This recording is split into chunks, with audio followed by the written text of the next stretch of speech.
Chapitre 8, boucle, fil, solénoïde, exemple 8.6, c'est la dernière partie du chapitre 8. Avant de commencer, retour rapide sur le produit vectoriel. J'en ai déjà parlé dans le dernier vidéo, mais je vous donne d'autres trucs parce que des fois, on s'intéresse seulement à la norme du produit vectoriel et d'autres fois, on veut trouver toutes les composantes du vecteur résultant. Je commence avec un exemple simple où on a un vecteur A et B qui sont quelconques dans l'espace à 3 dimensions x, y, z. Et vous imaginez qu'on vous demande de trouver le produit vectoriel entre le vecteur A et le vecteur B. Je vous rappelle que le produit vectoriel n'est pas commutatif. Non commutatif. Et vous voulez clairement jamais inverser l'ordre de A et B lorsque vous faites le produit vectoriel. La méthode bulldozer, celle qui fonctionne tout le temps et qui va vous donner toujours la réponse complète, c'est d'utiliser le déterminant d'une matrice avec I, J et K, les trois vecteurs orthonormaux sur la première ligne. Ensuite, vous placez les composantes AX, AY et AZ du premier vecteur sur la première ligne et vous placez les composantes BX, BY, BZ sur la dernière ligne de la matrice. Et si vous avez ces composantes-là, même s'il y en a qui sont 0, vous allez réussir à trouver la réponse complète. Je vous rappelle comment faire le déterminant. Là. Dans ce cas-ci, c'est pratique de passer par la première ligne. Donc, on commence avec I et on barre toute la ligne et toute la colonne qui correspond à I. Et on va écrire ensuite, dans notre réponse, le premier terme avec I. On ouvre une parenthèse et on fait le déterminant de la matrice 2 par 2 qui reste ici. Donc, on va avoir AY multiplié par BZ. Ensuite, on soustrait l'autre diagonale, AZ fois BY. Et on continue comme ça. Faut pas oublier qu'à chaque fois qu'on change de terme, là, le premier était positif, mais ici il est négatif. Et on va continuer, on va barrer là, la première ligne, la deuxième colonne, parce que J est dans la deuxième colonne. Et on va faire on va faire le déterminant de la matrice 2 par 2 AX, AZ, BX, BZ. Et je continue là sur, une autre ligne, ça nous donne moins J, ouvrir parenthèse, AX, BZ. J'ai fermé ma parenthèse, mais il fallait pas que je le fasse, c'est pas grave. Ensuite, on va voir AZ avec BX comme ça. Et finalement, on continue avec K qui redevient positif. On barre ici et on se ramasse avec la matrice AX, AY, BX, BY. Et ça, c'est plus pour le vecteur K. Et ça nous donne AX, BY, moins AY, BX. On ferme la parenthèse et ça nous donne la réponse. Ça, là, c'est le, A, produit vectoriel B. Comme ça, c'est nos trois composantes, la composante I, J et K du vecteur résultant. Donc, on obtient nos coordonnées cartésiennes pour la réponse du produit vectoriel A par B. Des fois, c'est moins compliqué que ça et on s'intéresse seulement à la norme de la réponse, par exemple, parce qu'on connaît déjà l'orientation. Si vous voulez seulement la norme de la réponse, vous pouvez utiliser le raccourci suivant. On fait la norme du premier vecteur fois la norme du deuxième vecteur fois sinus de l'angle entre les deux vecteurs, comme il est représenté ici. Et ça vous donne seulement la grandeur du vecteur résultant. Ce qui est intéressant, c'est que la direction du vecteur résultant, on est souvent capable de la calculer avec la règle de la main droite. Et si c'est déjà fait, tout ce qui vous intéresse, c'est la norme. Et vous pouvez passer par le raccourci. C'est plus facile. Si jamais l'angle entre les deux vecteurs, c'est 90 degrés, ça arrive de temps en temps là, que vos deux vecteurs pour le produit vectoriel, par exemple, une vitesse et puis un champ magnétique B, on va faire le produit vectoriel entre les deux, mais on sait qu'on a un angle de 90 degrés parce que c'est donné dans les données de la question. À ce moment-là, sinus de 90 degrés va donner 1 et vous allez avoir simplement une multiplication entre la norme, par exemple, de V et la norme de B et ça vous donne VB directement dans le cas où θ est égal à 90 degrés. Ça, c'est un raccourci efficace pour le produit vectoriel. Il y a d'autres choses là, que j'enseigne d'habitude en classe, là, mais vous le savez probablement. Lorsqu'on fait un produit vectoriel entre deux vecteurs identiques, ça donne le vecteur nul. Par exemple, I produit vectoriel I, ça donne le vecteur nul. J produit vectoriel avec lui-même aussi, K produit vectoriel avec lui-même, même chose. En fait, n'importe quel vecteur produit vectoriel avec lui-même va donner le vecteur nul. Donc, cassez-vous pas le bicycle quand vous tombez sur I produit vectoriel I ou deux vecteurs identiques qui sont produits vectoriels, ça donne 0 tout de suite. Et quand vous avez I par J, ben c'est facile à faire avec la règle à main droite. OK, j'arrête ici pour les trucs sur le produit vectoriel. Et j'enchaîne avec les dernières sous-sections du chapitre 8. Ce sont des sections relativement faciles. Vous allez être content parce qu'on fait pas la loi de Biot-Savart dans laquelle il y avait une tralée d'intégrales. Moi, j'ai bien de la peine parce que j'aime ça vous envoyer des intégrales et vous regarder souffrir. Alors, sans blague, vous en sortez relativement bien à cause de la pandémie. Vous avez jamais à prouver les équations que je vais vous montrer. Par contre, vous avez à les utiliser et voici comment ça fonctionne. La première chose dont on vous parle, ce sont les boucles de courant. Des boucles de courant, ce sont des cercles, rien de plus, rien de moins là qu'un bon vieux cercle. Et c'est un fil en forme de cercle et ce cercle-là va transporter un courant électrique. Là, il fallait que je choisisse un sens pour le courant électrique I qui tourne dans la boucle et j'ai choisi le sens qui est dessiné ici. Donc, vous imaginez qu'on a un fil conducteur en forme de cercle. Le courant électrique I tourne dans ce cercle-là. Demandez-moi pas comment on a fait pour induire le courant I qui est là. Il faudrait qu'on mette une source de tension quelque part ou qu'on fasse de l'induction électromagnétique. On s'intéresse pas à ça. On fait semblant que le courant est là et qui est là et qui reste là. Et on fait semblant aussi que le courant s'en va pas là. Il est là maintenant et on s'intéresse à ce qui se passe maintenant. On va vous placer un point P et on va vous demander ce qu'on vous demande tout le temps. Trouver le champ magnétique généré par la boucle au point P, et ce point-là va être à une certaine altitude au-dessus du centre du cercle. Et cette altitude-là, on l'appelle Z, parce que sur le dessin, elle est sur l'axe des Z. Le cercle, la boucle, a un rayon R qu'on va vous donner, et l'équation est relativement simple. En fait, non. L'équation pour un point P qui n'est pas au centre est pas si simple que ça. Je vous l'écris. C'est mu0, il y a une division, là. I, R, grande barre de division. Et vous avez en dessous de la barre de division 2 avec R carré plus Z carré. Et tout ça à la 3/2.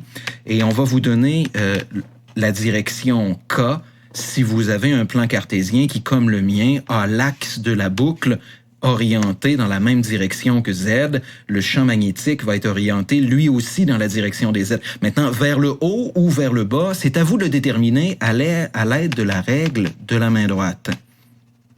Pour faire la règle de la main droite, dans le cas d'une boucle, vous avez besoin de votre main droite. La première chose qu'on fait, c'est qu'on met les 4 doigts de la main droite dans la direction du courant électrique I. C'est-à-dire qu'il faut prendre vos 4 doigts de la main droite et faire semblant que vous tournez dans le sens du courant électrique I. Dans ce cas-là, je m'enroule dans le sens qui est là. Et votre pouce va pointer dans la direction, le pouce, que vous le vouliez ou non, en entourant vos 4 doigts dont les angles sont la pointe des flèches dans le sens de I. Votre pouce va pointer dans la direction du champ B au point P ou au centre, peu importe où. Dans ce cas-ci, regardez, si on le fait ensemble, on se rend compte que notre pouce pointe vers le haut. Et ça veut dire qu'il va y avoir un champ magnétique B au point P qui va aller vers le haut. Si le courant électrique I s'enroulait dans le sens contraire de ce qui est dessiné ici, on aura un champ magnétique qui va vers le bas. Donc, le champ magnétique généré par une boucle sur l'axe de la boucle est toujours soit vers le haut ou vers le bas si votre boucle est à l'horizontale comme la mienne est dessinée.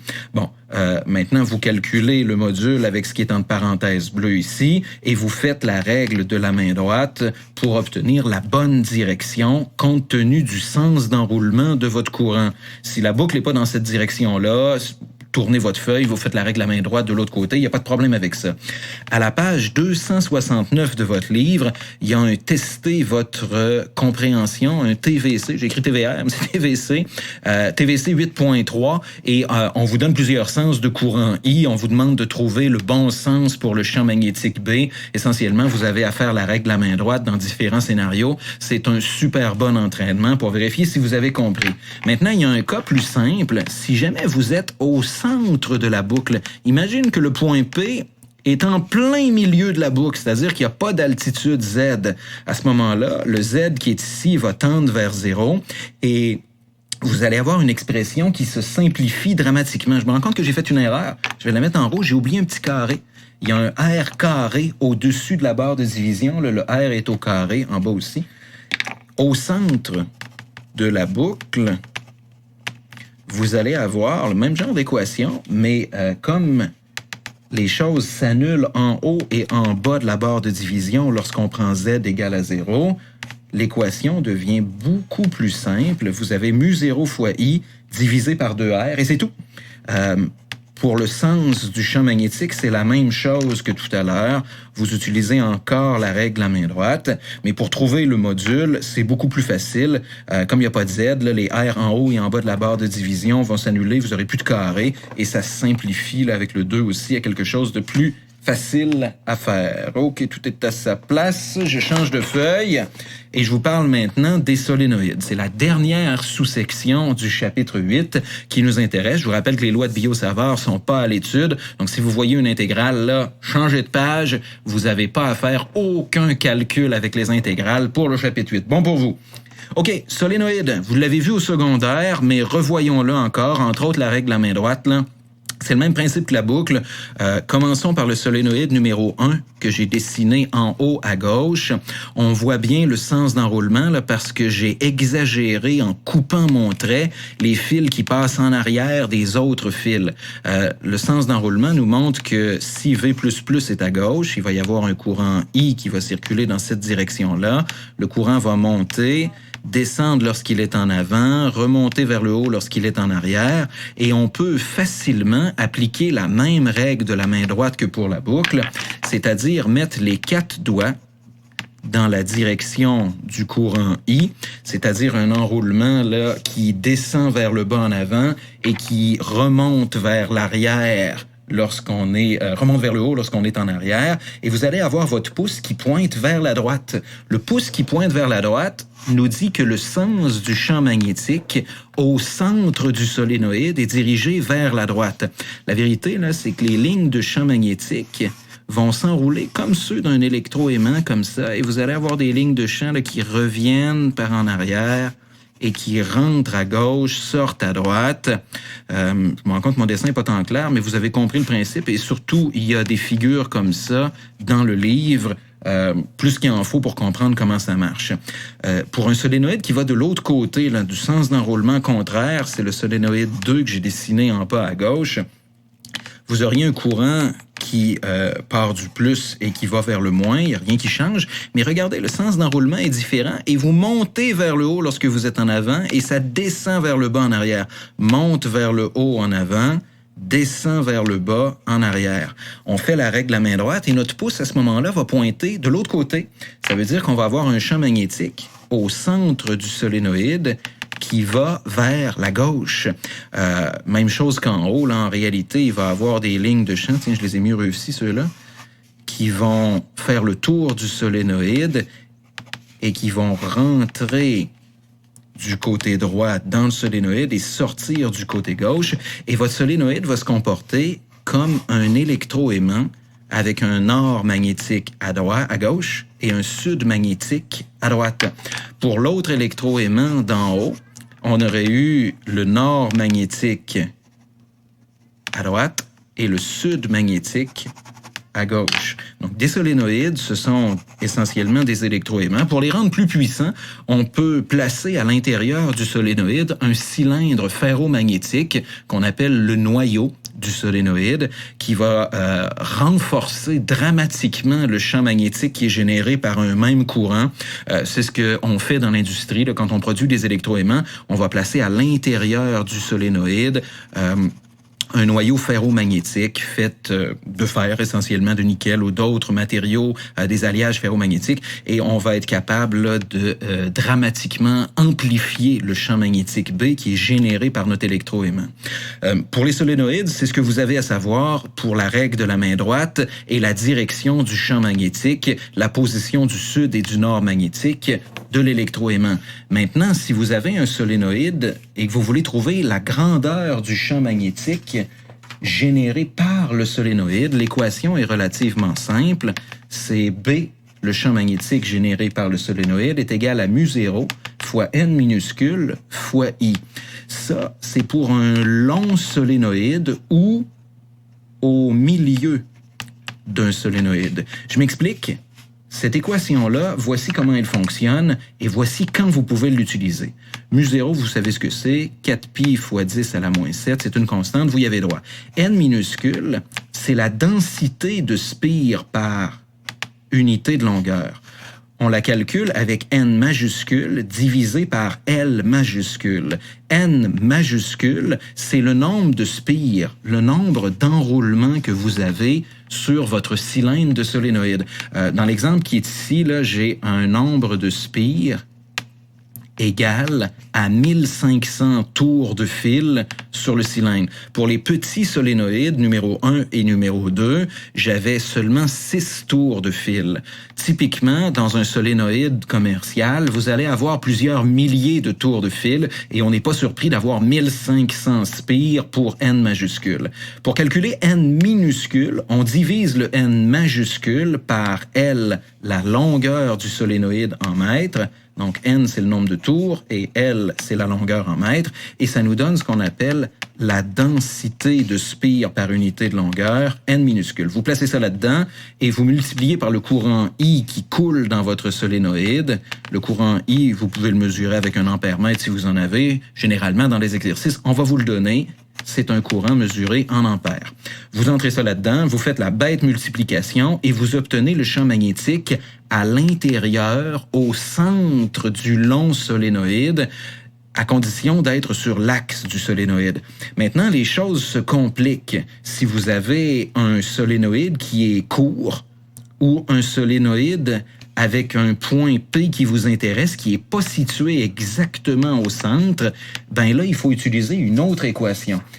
L'autre équation est plus rébarbative, là, et je vais prendre le temps de l'écrire, ça prend de la place, là.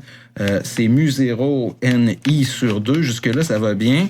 Et là, vous avez un grand crochet avec deux termes, L moins H minuscule, divisé par racine carrée de L moins H au carré, plus R carré, le rayon du solénoïde, et plus un autre terme, H minuscule, divisé par H carré, plus R carré, fermé crochet.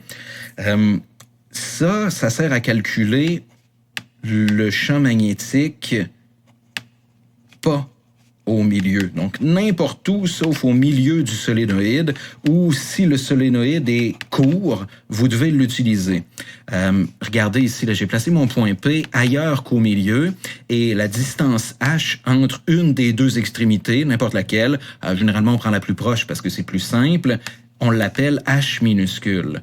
L, c'est toujours la longueur totale du solénoïde et on vient entrer L et H avec R, le rayon du cercle correspondant à la section transversale du cylindre à l'intérieur et on est capable d'aller chercher B, le champ magnétique généré par un solénoïde sur son axe, mais pour un point qui n'est pas nécessairement au milieu du solénoïde.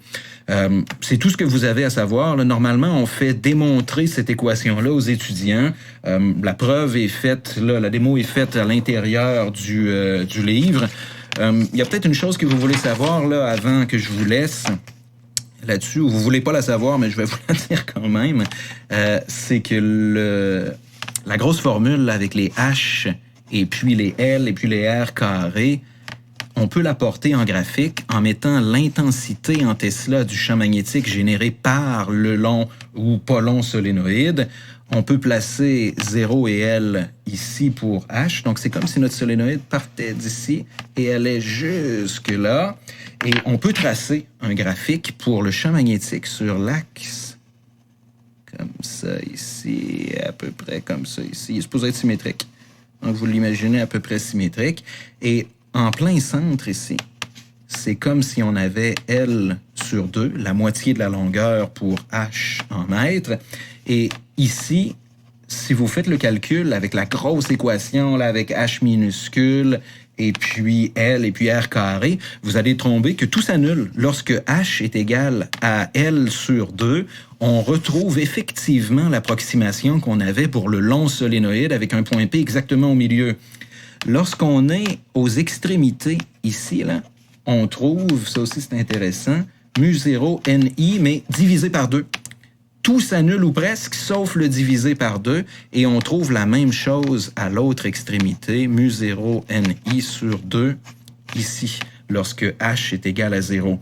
Donc, c'est intéressant là, de voir que ça monte rapidement, ça atteint un plateau et ça descend pour donner la moitié de ce que ça avait au milieu. Donc, c'est sûr que quand on n'est pas dans la région qui est au centre ici, là, il faut absolument utiliser la grande équation, sinon on obtient la mauvaise réponse. Pour la direction du champ magnétique, c'est toujours donné par la règle de la main droite, avec les mêmes explications que j'ai données tantôt. Là, on trouve le sens du courant électrique, on enroule ses 4 doigts dans le même sens que I, et le pouce donne la direction correcte du champ magnétique. Allez, bonne journée. Tiens, je vous l'écris. Portez-vous bien, et à la prochaine pour le chapitre 9.